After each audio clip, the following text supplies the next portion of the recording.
Good evening students. AP టెట్కు సన్నద్ధమవుతున్న మీకు నా హృదయపూర్వక నమస్కారాలు మరియు all the best for AP TET 2024కి. మనకి ఏపీ టెట్లో 2024 సిలబస్లో మనకి ఒక కాన్సెప్ట్ ఉంది లాస్ట్లో. ఏమంటే ప్రస్తుతం విద్యా విధానంలో ఎటువంటి పథకాలు వచ్చాయి, ఎటువంటి విషయాలు రన్ అవుతున్న విషయానికి సంబంధించి ఒక కాన్సెప్ట్ ఇచ్చారు లాస్ట్లో. ఆ కాన్సెప్ట్ సంబంధించి కొద్దిగా అవగాహన చేసుకోండి. ఏపీ టెట్ బేస్డ్గా తెలుసుకోండి. అలాగే డిఎస్సి ఓరియంటెడ్ కూడా కొద్దిగా ఇంపార్టెంట్ కాన్సెప్ట్, అది కొద్దిగా అవగాహన చేసుకుంటే మంచిది. ఇక్కడ తీసుకుంటే ఇక్కడ చెప్పే క్లాస్ ఏమంటే మనకి స్టిల్ అంటే ఈ రోజుకి అంటే తెలుగుదేశం ప్రభుత్వం 12/6/2024న ప్రమాణ స్వీకారంతో మొదలైంది. అప్పటి నుంచి స్టిల్ ఈరోజు అంటే మనకి 18/8/2024 ఈరోజు వరకు ఏ రకమైన సంబంధించి మన తెలుగుదేశం ప్రభుత్వం అనేది, ప్రస్తుతం ఉన్న ప్రభుత్వం అనేది విద్యా విధానం ప్రకారం ఏ యొక్క ప్రాసెస్ తీసుకొచ్చిన విషయానికి సంబంధించి చేస్తున్న వీడియో ఇది. కాబట్టి కొద్దిగా మెయిన్ థీమ్ సంబంధించి కొద్దిగా రాసుకోండి, ఓకేనా? కొన్ని కీలకమైన అంశాలను కొద్దిగా గుర్తుపెట్టుకోండి, ఓకే స్టూడెంట్స్? ఇక్కడ తీసుకుంటే మనకి తెలుగుదేశం ప్రభుత్వం అనేది ఆంధ్రప్రదేశ్లో మనకి June 12, 2024లో ఫామ్ అయింది. మనకి విద్యాశాఖకు సంబంధించిన మంత్రిగా మనకి నారా లోకేష్, గౌరవనీయులైన నారా లోకేష్ గారు మనకు విద్యాశాఖ మంత్రిగా ఎన్నికయ్యారు. ఎన్నికైన తర్వాత మనకి ఎన్నికైన క్షణంలోనే విద్యా వ్యవస్థకు సంబంధించి ఒక కార్యక్రమాన్ని స్టార్ట్ చేశారు. దాన్నే బడి పిలుస్తుంది, నేను బడికి పోతా. బడి పిలుస్తుంది, నేను బడికి పోతా అనే కార్యక్రమానికి నాంది పలికారు. అంటే పెద్దలు పనికి, పిల్లలు బడికి అనే ఒక ట్యాగ్తో పెద్దలు పనికి, పిల్లలు బడికి అనే ఒక ట్యాగ్ ఓరియంటెడ్గా దీన్ని తీసుకొచ్చారు. ఈ కార్యక్రమం మెయిన్ కాన్సెప్ట్ ఏమంటే gross enrolment ratio. Gross enrolment ratio అంటే కంపల్సరీగా మనకి 3 నుంచి 18 సంవత్సరాల గల పిల్లలు, విద్యా హక్కు చట్టం ప్రకారం అయితే 6 నుండి 14 సంవత్సరాల పిల్లలు కంపల్సరీగా బడిలోనే ఉండాలి, బడి బయట ఉండకూడదు అనే కాన్సెప్ట్స్తో తీసుకున్న ఒక ప్రోగ్రామ్ ఇది. మనకి June 12 స్టార్ట్ అయింది. June 12, 2024 అకాడమిక్గా స్టార్ట్ అయింది. బడి పిలుస్తోంది, నేను బడికి పోతా అనే కార్యక్రమానికి నాంది పలికారు. ఇక్కడ గ్రాస్ ఎన్రోల్మెంట్ రేషియో అనేది విద్యార్థుల్ని మన పాఠశాలలో చేర్పించుకోవడానికి జరిగిన ఒక అత్యంత అద్భుతమైన కార్యక్రమం. దాంతోనే ఆ కార్యక్రమాన్నే విద్యా ప్రవేశం అంటాం. దాదాపు స్టూడెంట్స్ కొద్దిగా రాసుకొని ఒకసారి వీడియో విన్న తర్వాత ఒకసారి మీరు రాసుకున్న మ్యాటర్ని ఒకసారి చదివితే మీకు దాదాపు ఏపీ టెట్కు సంబంధించి మనకి దాదాపు చాలా చాలా యూస్ఫుల్గా ఉంటుంది. ఈ కాన్సెప్ట్ జస్ట్ కొద్దిసేపు వీడియో అయినా మీకు చాలా యూస్ఫుల్గా ఉంటుంది కాన్సెప్ట్స్ అనేటివి, ఓకే? బడి పిలుస్తుంది, నేను బడికి పోతానే కార్యక్రమాన్ని దీన్నే విద్యా ప్రవేశము అనే కార్యక్రమంగా దీన్ని పిలుస్తారు. విద్యా ప్రవేశం అని అంటే 1వ తరగతి నుంచి 10వ తరగతి వరకు గ్రాస్ ఎన్రోల్మెంట్ రేషియో డెవలప్మెంట్ చేయడం కోసం విద్యా ప్రవేశం అనే కార్యక్రమాన్ని ఏర్పాటు చేశారు. విద్యా ప్రవేశం, ఓకేనా? విద్యా ప్రవేశం అయిన తర్వాత మనకి 1వ తరగతిలో పిల్లలు అడ్మిషన్స్ బట్టి 1వ తరగతి పిల్లలకే 1వ తరగతి పిల్లల కోసం విద్యా ప్రవేశము వేరు, విద్యా ప్రదేశ్ వేరు. విద్యా ప్రదేశ్ అనే ఒక కార్యక్రమాన్ని ఎస్టాబ్లిష్ చేశారు. విద్యా ప్రవేశ్ అంటే ఈ కార్యక్రమం ఏమంటే 1వ తరగతి పిల్లల కోసం మాత్రమే కేటాయించమైన ఒక కార్యక్రమం, విద్యా కార్యక్రమం. ఇది 90 రోజుల పాటు జరుగుతుంది. ప్రతి వారము మనకి 5 రోజులు 5 రోజులు జరుగుతుంది ఈ కార్యక్రమం. వారానికి 5 రోజులు. ప్రతిరోజు 4 గంటల సమయం ప్రకారం ఈ విద్యా ప్రవేశ్ అనే కార్యక్రమాన్ని 1వ తరగతి పిల్లవానికి మనం నేర్పించాలి. వెరీ వెరీ ఇంపార్టెంట్ కార్యక్రమం. ప్రస్తుతం జరుగుతూనే ఉంది ఇది. ఓకేనా? ఇది కూడా మనకి జూన్ 12వ తేదీ ప్రారంభించబడింది. ఇది విద్యా ప్రవేశ్ అనే కార్యక్రమం ఎవరి కోసం ఉద్దేశించబడింది అంటే 1వ తరగతి పిల్లవానికి 90 రోజులకు సంబంధించి రెడీనెస్ ప్రోగ్రాం కోసము ఏర్పాటు చేయబడిన ఒక అత్యంత కీలకమైన ప్రోగ్రాం. ఓకేనా? నెక్స్ట్ తీసుకుంటే మనకి ముందు అమ్మ ఒడి అని ఉండేది. మన గౌరవనీయ మాజీ ముఖ్యమంత్రి ప్రవేశపెట్టిన అమ్మ ఒడి పథకం అనేది ఏం చేశారంటే దాన్ని తల్లికి వందనం అనే కార్యక్రమాన్నిగా పేరు మార్చి గత ప్రభుత్వము ఒక పిల్లవానికి మాత్రమే 15,000 రూపాయలు జమ చేసేది, ఒక పిల్లవానికి మాత్రమే. అయితే తెలుగుదేశం ప్రభుత్వం వచ్చిన తర్వాత తల్లికి వందనం అనే కార్యక్రమంతో మనకి ఒక తల్లికి ఎంతమంది పిల్లలను కూడా అందరికీ కూడా 15,000 చొప్పున ఇచ్చే విధంగా ఒక కార్యక్రమాన్ని నాంది పలికింది. అది ప్రోగ్రెస్లో జరుగుతూ ఉంది. తల్లికి వందనం అనే కార్యక్రమం కంపల్సరీ, ఇది ఎగ్జామినేషన్ పాయింట్ ఆఫ్ వ్యూలో వెరీ వెరీ ఇంపార్టెంట్. అది తల్లికి వందనం అనే కార్యక్రమం. దానికి సంబంధించి కొన్ని రూల్స్ అండ్ రెగ్యులేషన్స్ ఉంటాయి, చూసుకోండి. 75% అటెండెన్స్ కంపల్సరీగా ఉండాలి ఆ విద్యార్థికి. దాంతోపాటు బీపీఎల్ సంబంధించిన పర్సన్స్ మాత్రం ఇస్తారు. ఒకవేళ తల్లి లేకపోతే తండ్రికి అకౌంట్కి జమ అవుతుంది. ఒకవేళ ఇద్దరు లేకపోతే అది గార్డియన్ సంబంధించి అమౌంట్ 15,000 జమ అవుతుంది. ఇది చాలా ఇంపార్టెంట్ సంబంధించిన పథకం అది. ఓకేనా? దానితో పాటు మనకి నాడు నేడు అనే కార్యక్రమం ఉండేది గతంలో. నాడు నేడు అనే కార్యక్రమాన్ని మన బడి మన భవిష్యత్తు అనే కార్యక్రమంగా రూపుదిద్దారు. దీనికి సంబంధించిన స్కూల్ ఇన్ఫ్రాస్ట్రక్చర్ సంబంధించి మొత్తం స్కూల్ డెవలప్మెంట్ సంబంధించి మొత్తం అంతా ఒక థీమ్ని ఏర్పాటు చేశారు. అది ఇప్పుడు అత్యంత అద్భుతంగా జరుగుతుంది.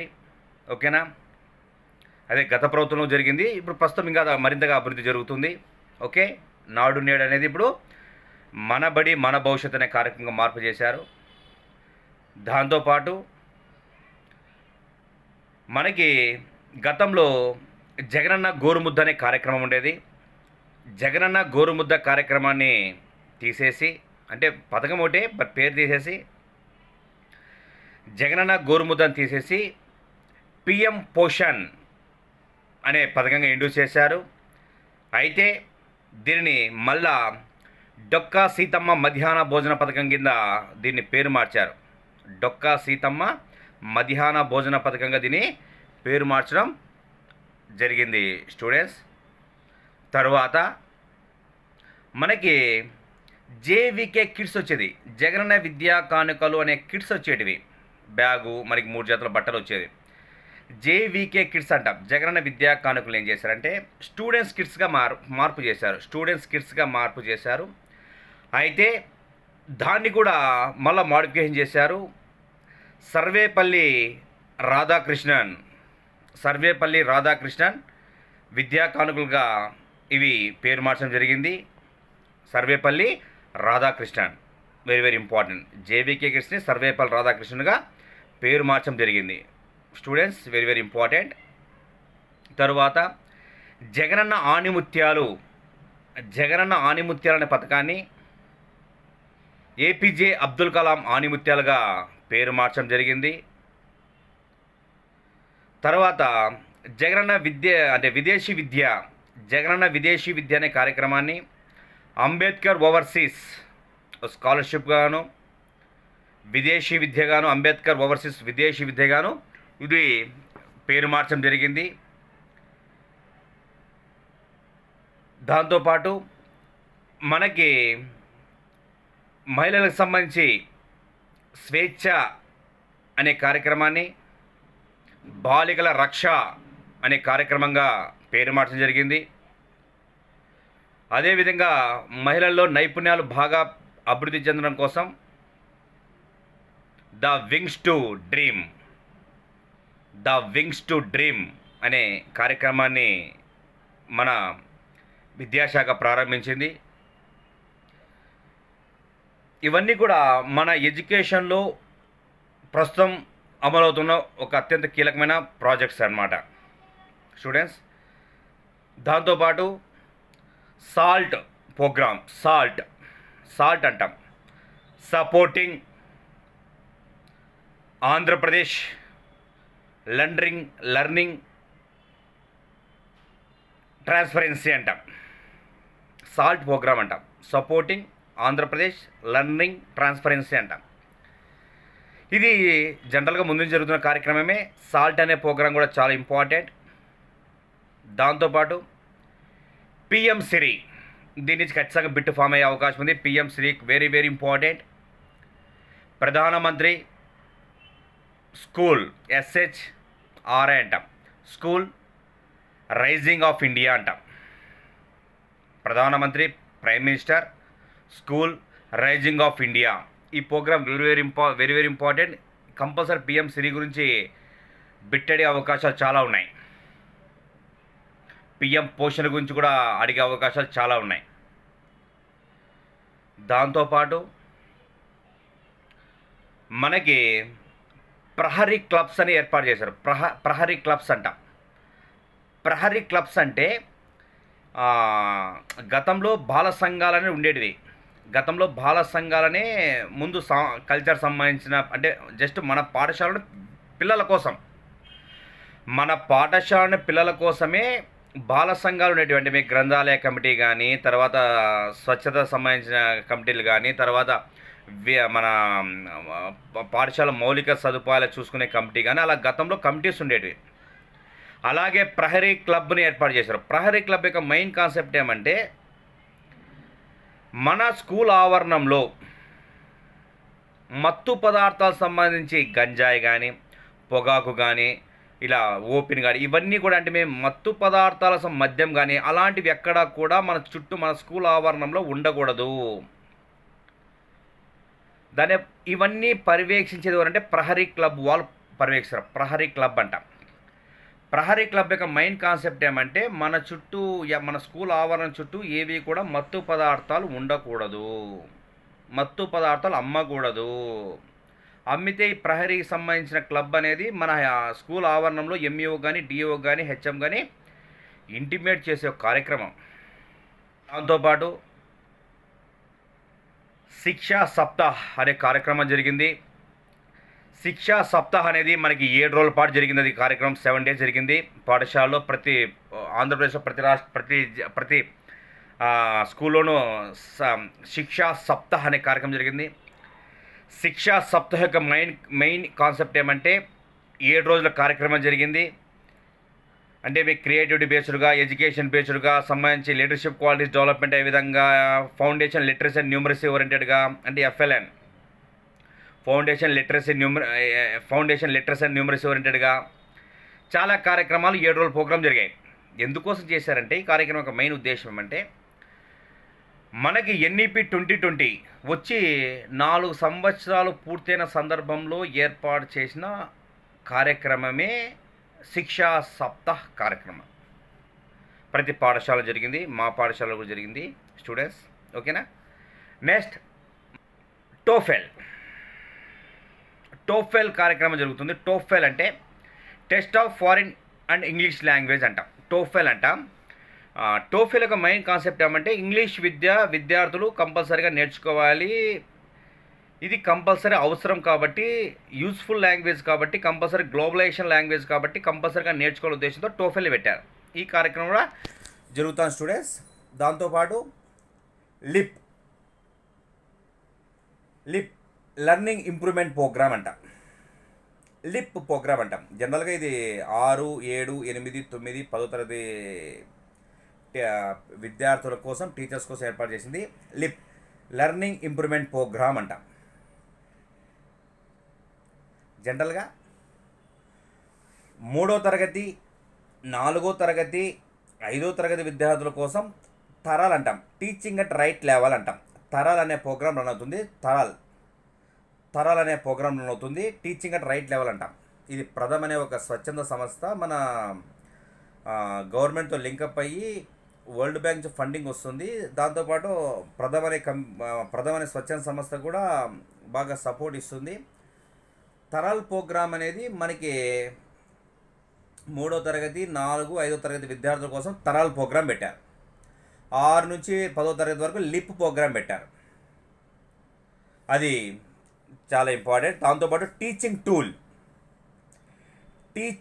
టూల్ అనే ఒక ప్రోగ్రామ్ ఏర్పాటు చేశారు. టీచింగ్ టూల్ యొక్క కార్యక్రమం యొక్క మెయిన్ కాన్సెప్ట్ ఏమంటే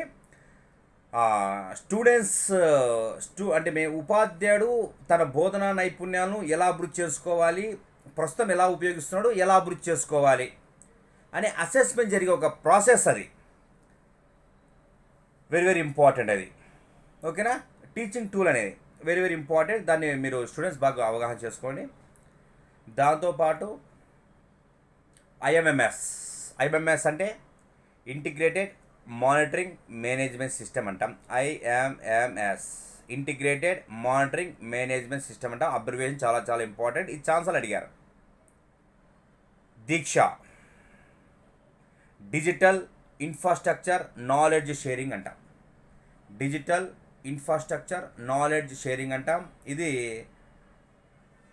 గతంలో జగన్మోహన్ రెడ్డి ప్రభుత్వంలో వచ్చిన టెట్లో ఈ క్వశ్చన్ ఒక 4-5 టైమ్స్ వచ్చింది. ఈ క్వశ్చన్ దీక్ష అనేది అబ్రివేషన్, ఐఎంఎంఎస్ అబ్రివేషన్. ఈ 2 అబ్రివేషన్ చాలా ఇంపార్టెంట్. ఎందుకంటే ఇవి మనం కంపల్సరీగా పాఠశాలలో ఉపయోగించే మెయిన్ యాప్స్. ఇవి ఇన్ఫర్మేషన్ కమ్యూనికేషన్ టెక్నాలజీలో అత్యంత కీలకమైన యాప్స్ అవి. స్టూడెంట్స్, దాంతోపాటు మనకి 8/8/2024 తేదీ తెలుగుదేశం ప్రభుత్వం ఏం చేసిందంటే స్కూల్ మేనేజ్మెంట్ కమిటీకి సంబంధించి ఎలక్షన్స్ నిర్వహించింది. స్కూల్ మేనేజ్మెంట్కి సంబంధించి ఎలక్షన్స్ నిర్వహించింది. అయితే ఇక్కడ జరిగే ప్రాసెస్ ఏమంటే ఎలక్షన్స్ మనం ఎందుకు నిర్వహించాలి అనేది వెరీ వెరీ ఇంపార్టెంట్. మనం ఎలక్షన్ ఎందుకు నిర్వహించాలి? అయితే విద్యా హక్కు చట్టం రైట్ టు ఎడ్యుకేషన్ యాక్ట్ 2009 ప్రకారం మనం అందులో ఉన్న సెక్షన్ 21 ప్రకారం వెరీ వెరీ ఇంపార్టెంట్ 21వ సెక్షన్ ప్రకారం 21వ ఆర్టికల్ ప్రకారం ప్రతి పాఠశాలలోనూ స్కూల్ మేనేజ్మెంట్ కమిటీని ఏర్పాటు చేయాలి.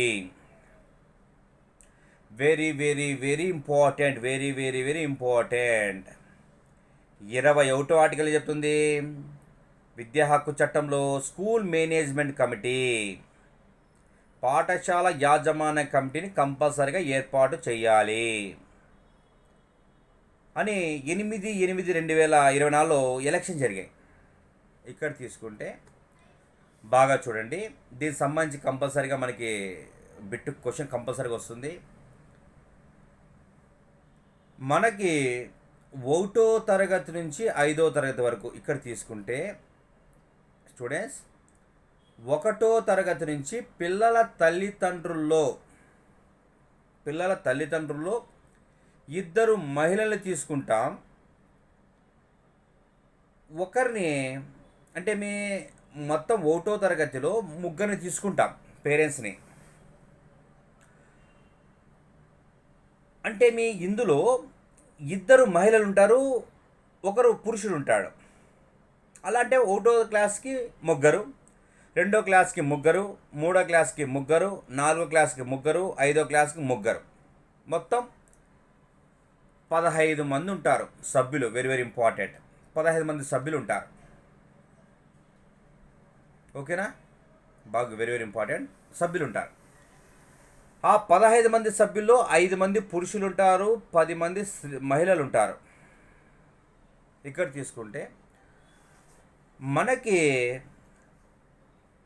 ఈ 15 మందితో పాటు 6 మంది ఎక్స్ అఫిషియో సభ్యులు అంటారు. 6 మంది ఎక్స్ అఫిషియో సభ్యులు ఉంటారు.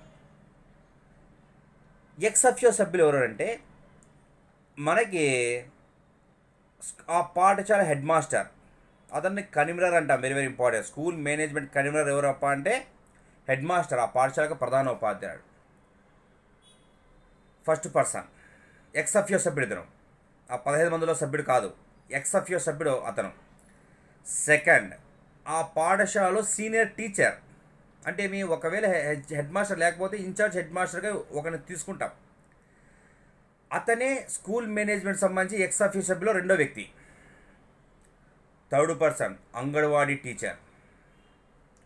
Fourth person ANM. ఏఎన్ఎం అంటే మెడికల్ సంబంధించి ఏఎన్ఎం అని మేడం గారు ఉంటారు. ఫిఫ్త్, మహిళా సంఘాలకు సంబంధించి, అంటే ఆ గ్రామంలో మహిళా సంఘాలకు సంబంధించి అధ్యక్షురాలు, మహిళా అధ్యక్షురాలు. ఆరో పర్సన్ ఆ గ్రామం సంబంధించిన ward member. Ward member, sarpanch కాదు, వార్డు మెంబర్ అనే వ్యక్తి మనకి 6 మంది ఉంటారు. మనకి కోఆప్టెడ్ సభ్యులు కూడా కొందరు ఇద్దరు ఉంటారు. కోఆప్టెడ్ సభ్యులు అంటాం. కోఆప్టెడ్ సభ్యులు ఇద్దరు ఉంటారు. కోఆప్టెడ్ సభ్యులు ఇద్దరు. వాళ్ళు ఎవరంటే ఆ పాఠశాలకు సంబంధించి గతంలో ఎవరైనా దాని అభివృద్ధి కోసం పాటుపడిన వ్యక్తుల్లోని ఇద్దరు తీసుకుంటారు. అంటే ఆ గ్రామంలో విద్యావేత్తను కానీ తీసుకుంటారు, లేదా పాఠశాల అభివృద్ధి కోసం బాగా తోడ్పడిన వ్యక్తిని తీసుకుంటాం, లేదా పాఠశాలకు విరాళాలు ఇచ్చిన వ్యక్తిని కానీ తీసుకుంటాం. ఓకేనా? వాళ్ళు కోఆప్టెడ్ సభ్యులు అంటాం. అంటే మొత్తం వాళ్ళు 15 మంది, ఎక్స్ అఫిషియో సభ్యులు 6 మంది, కోఆప్టెడ్ సభ్యులు ఇద్దరు. ఓవరాల్గా ప్రాథమిక పాఠశాలలో మొత్తం మనకి 15 + 8 మొత్తం 23 మంది ఉంటారు. 23 మంది ఉంటారు. ఇక్కడ తీసుకుంటే 15 మంది సభ్యులు ఉంటారు కదా, ఆ 15 మంది సభ్యులలో అందులోంచి ఒకరిని చైర్మన్గా తీసుకుంటాం. అందులో ఒకరిని చైర్మన్గా ఎన్నుకుంటాం, మరొకరిని వైస్ చైర్మన్గా ఎన్నుకుంటాం.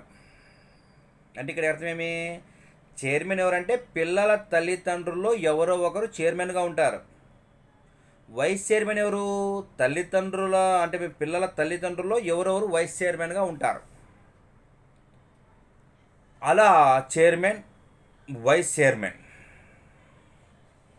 మొత్తం 15 మందిలోనే మనం ఎన్నుకుంటాం ఓ పర్సన్ని.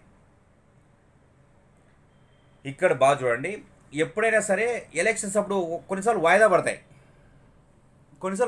టక్కన వాయిదా వేస్తారు. ఎందుకోసం వాయిదా వేస్తారంటే ఇప్పుడు జనరల్గా 8/8/2024లో జరగాల్సిన ఎస్ఎంసి ఎలక్షన్స్ 17/8/2024కు వాయిదా వేశారు. అంటే కొన్ని పాఠశాలలే, అన్ని పాఠశాలలు కావు, కొన్ని ప్రాంతాలు, కొన్ని పాఠశాలల మధ్య జరుగుతాయి అలా. అంటే కొన్ని సమస్యల వల్ల, కొన్ని గొడవల వల్ల, కొన్ని పార్టీలు, జనరల్గా పార్టీలు ఇన్వాల్వ్మెంటే కాకూడదు ఎస్ఎంసి దాంట్లో, బట్ ఇన్వాల్వ్మెంట్ అవుతాయి అక్కడ కొన్ని సమస్యల వల్ల. దాంతో మెయిన్ ఏమంటే quorum very very important. Quorum 50% ఉండాలి. జనరల్గా లోక్సభలో కానీ రాజ్యసభలో కానీ కోరం 10%. కోరం 10% ఉంటే ఆరో సమావేశం నిర్వహించుకోవచ్చు. అయితే స్కూల్ మేనేజ్మెంట్ కమిటీలో కోరం అనేది 50%. వచ్చిన వ్యక్తులు ఏమంటారు, సార్ ఇక్కడ కోరం లేదు, మీరు ఎలా ఎలక్షన్ చేస్తారంటారు. ఒకటే క్వశ్చన్ అడుగుతారు వచ్చిన వాళ్ళు. ఇక్కడ 50% కోరం లేదు, మీరు ఎలా ఎలక్షన్స్ నిర్వహిస్తారు, వాయిదా వేయండి అంటారు. అంతే, వాయిదా వేసేయడమే, అంతే, ఇంకా వేరే ఆప్షన్ లేదు. 50% కోరం ఉండాలి. స్కూల్ మేనేజ్మెంట్ కమిటీలో మహిళలకు ఇచ్చే reservation very very very very important. 50% అనేది మహిళలకి రిజర్వేషన్ ఇవ్వడం జరుగుతుంది school management committee. Very very important. అలా మొత్తం మనకి ప్రాథమిక పాఠశాలలో మొత్తం మనకి 23 మంది ఉంటారు. మన యూపీ తీసుకుంటే జనరల్గా 1వ తరగతి నుంచి 7వ తరగతి వరకు మాత్రం తీసుకుంటాం. 7 3 జా 21 ప్లస్ 8 29 మెంబర్స్ ఉంటారు. హై స్కూల్ విషయంకి వస్తే హై స్కూల్లో 1వ తరగతి 2వ తరగతి తీసుకోరు, 3వ తరగతి నుంచి 10వ తరగతి వరకు తీసుకుంటారు. అంటే 3 4 5 6 7 8 9 10 8 8 ఇదే 24 ప్లస్ 8 32 మెంబర్స్ ఉంటారు. దాంట్లో హై స్కూల్లో 32 మెంబర్స్ ఉంటారు. ఇప్పుడు మాది ప్రాథమిక పాఠశాల. ప్రాథమిక పాఠశాల మేము ఎంతమంది ఉంటాము? 15 మంది సభ్యులు ఉన్నాము. 6 మంది ఎక్సఫియో సభ్యులు ఉన్నారు. 2 కోఆపరేటివ్ సభ్యులు మనం ఎన్నుకున్నాం. మొత్తం 22 మంది ఉన్నారు. స్టూడెంట్స్ బాగా వెరీ వెరీ ఇంపార్టెంట్. వీడియోని 1-2 సార్లు బాగా చూడండి, చాలా చాలా ఇంపార్టెంట్. ఎందుకోసం నిర్వహించాలంటే స్కూల్ మేనేజ్మెంట్ కమిటీ విద్యా హక్కు చట్టంలో ఒక కీలకమైన 21 ఆర్టికల్ ఉంది కాబట్టి జనరల్గా బాగా గుర్తుపెట్టుకోండి. ఒక స్కూల్ మేనేజ్మెంట్ కమిటీ అనేది చాలా కీలక రోల్ పాటిస్తుంది పాఠశాలలో. ఎస్ఎంసి చైర్మన్కు ఉన్న పవర్ అనేది ప్రధానమంత్రి కన్నా పవర్ ఎక్కువ ఉంటుంది ఆ స్కూల్ యొక్క పరిధిలో. ఫర్ ఎగ్జాంపుల్, ఒక పాఠశాలకి గోడ అనేది 6 ఫీట్ కట్టాలి అని ఒక ప్రధానమంత్రి ఒక అనౌన్స్ చేశాడు. మీ పాఠశాలకి ప్రహరీ గోడ అనేది 6 అడుగులు ఉండాలి అని ఒక ప్రపోజల్ పెడితే ప్రధానమంత్రే స్కూల్ మేనేజ్మెంట్ కమిటీ అధ్యక్షుడు అనే పర్సన్ లేదు, ఈ పాఠశాలకి ప్రహరీ గోడ 8 అడుగులు ఖచ్చితంగా ఉండాలని సిఫార్సు చేస్తే 8 అడుగులే కట్టాలి. ప్రధానమంత్రి చెప్పారు కదండి, 6 అడుగులు కాదు 8 అడుగులు కట్టాలి. ఎందుకంటే ఆ చట్టం అనేది, ఆ 21 ఆర్టికల్ అనేది ఆ వ్యక్తికి అంత పవర్ ఇచ్చింది. వెరీ వెరీ ఇంపార్టెంట్ అది. 21 ఆర్టికల్ వెరీ వెరీ ఇంపార్టెంట్. ఏది? అకార్డింగ్ టు విద్యా హక్కు చట్టం ప్రకారం. ఓకే స్టూడెంట్స్ కొద్దిగా బాగా అవగాహన చేసుకోండి, 1-2 సార్లు వినండి, పథకాలు బాగా చూసుకోండి. ఓకేనా? ఇంకా అప్డేట్స్ ఇస్తాను స్టూడెంట్స్ మీకు. దాంతోపాటు బిడ్ బ్యాంక్, వివానా పబ్లికేషన్స్ బిడ్ బ్యాంక్ కంపల్సరీగా కొనండి, బిడ్స్ చేయండి. ఆ బిడ్స్ చేసిన తర్వాత రాంగ్ని ఒకసారి మళ్ళీ చదవండి. కంపల్సరీగా మీకు దాంట్లో మొత్తం ఇంటిగ్రేట్గా క్వశ్చన్స్ ఇవ్వడం జరిగింది. 1-2 సార్లు చదవండి. ఎగ్జామినేషన్ వెళ్ళేటప్పుడు బాగా చదవండి మీరు. మరొక ముఖ్యమైన అంశము స్టూడెంట్స్, మనకి ముందు సిసిఈలో మనకి ఫార్మేట్ ఎవల్యూషన్, సమ్మెట్ ఎవల్యూషన్ ఉండేది. అంటే మీ ఫస్ట్ బేస్ లైన్ అసెస్మెంట్ ఉండేది, ఫార్మేటివ్ అసెస్మెంట్ ఉండేది, తర్వాత సమ్మేటివ్ అసెస్మెంట్ ఉండేది. జనరల్గా మొన్న మోడిఫికేషన్ చేశారు. అంటే 17వ తేదీ మోడిఫికేషన్ చేశారు. 17 ఆగస్టు 2024లో మోడిఫికేషన్ చేశారు. ఏమంటే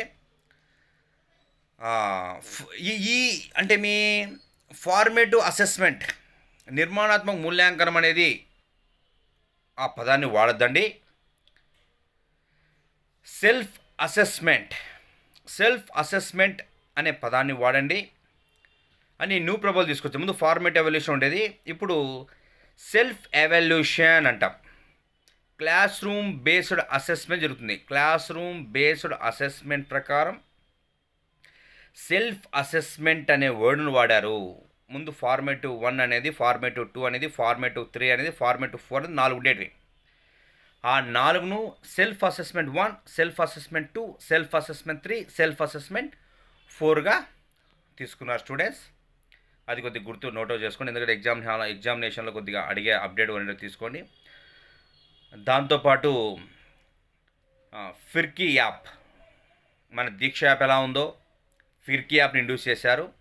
ఫిర్కీ యాప్ యొక్క మెయిన్ ఏమంటే ఆంధ్రప్రదేశ్లోని ఉపాధ్యాయులు మంచి సబ్జెక్ట్ని బాగా గెయిన్ చేసి విద్యార్థులు అందించే ఉద్దేశంతో ఫిర్కీ అనే యాప్ను ఇంట్రడ్యూస్ చేశారు.